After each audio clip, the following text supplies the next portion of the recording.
Look, renewables can work and they can be very, very cheap and efficient. The problem is you need to be able to store them, as you said. Now, the problem with it is that the way Australia should do it, this is my opinion, is we should basically have localised storage. So every suburb of every city in Australia should have their own battery. And what that would mean is you don't have to build these ginormous, transmission lines, hundreds of kilometres, which would cost billions and billions of dollars, to a ginormous battery storage place somewhere. That's the way we should be doing it. Alternatively, we should simply, have renewables like rooftop solar and all the other stuff we have.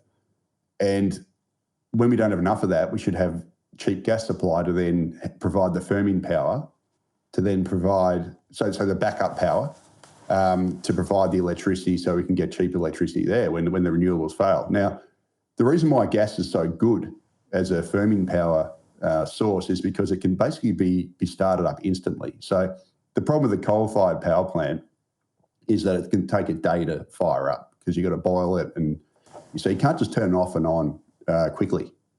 Whereas gas you can basically do instantly. And so it's the perfect firming source of power. So when your renewables dip or you have a big spike in power supply, you can just fire up a gas turbine and get your power that way.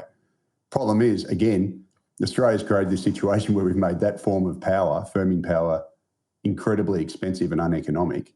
And that's basically the cause of, much of Australia's energy problems. And it doesn't have to be this way. As I said before, we are the Saudi Arabia of gas. The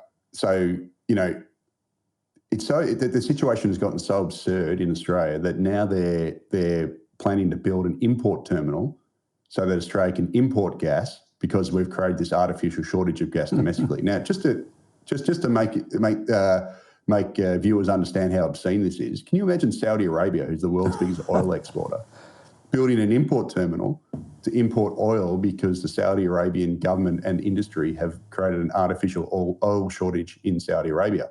Alternatively, can you imagine a situation where Saudi Arabians are paying $2 a litre for petrol when they're the biggest oil exporter in the world? Well, that's effectively what we're doing for gas, and then that's filtering on electricity. We've created this shortage where we are the biggest exporter in the world, but we're also paying some of the highest prices in the world, which is absolutely obscene. Yes, you mentioned that in relation to a reservation policy on the East Coast, the Liberals weren't very keen on that. And were they influenced by purist economists who objected to the very idea of a reservation policy?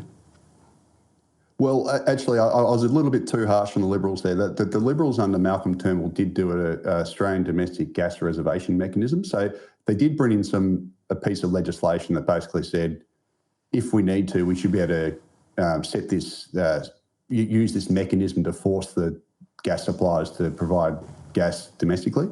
Unfortunately, so they did set that up, but unfortunately the new government decided not to use that. But politicians across the board have been pretty much very reluctant to do gas reservation because they think it's economically inefficient, which it's not, because every other place in the world does it. And it's just this sort of puritist neoliberal ideology that government intervention is bad, when really in this case it's not. And we only have to look. We have a perfect controlled experiment in Australia. We have Western Australia doing one thing and the East Coast doing the other. We've got two separate gas markets. They're not linked by any pipelines.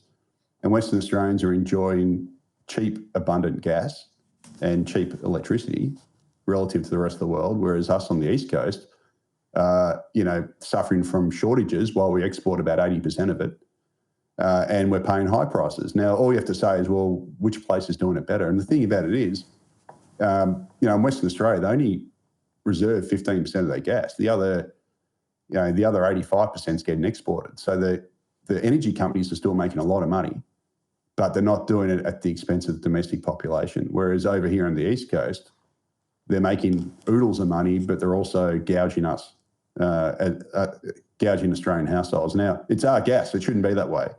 And, we shouldn't be the Saudi Arabia of gas, but paying, prices similar to what they pay in Europe. It just doesn't make sense. You couldn't imagine a Saudi Arabian paying $2 a litre for their petrol, could you? Yes, sir.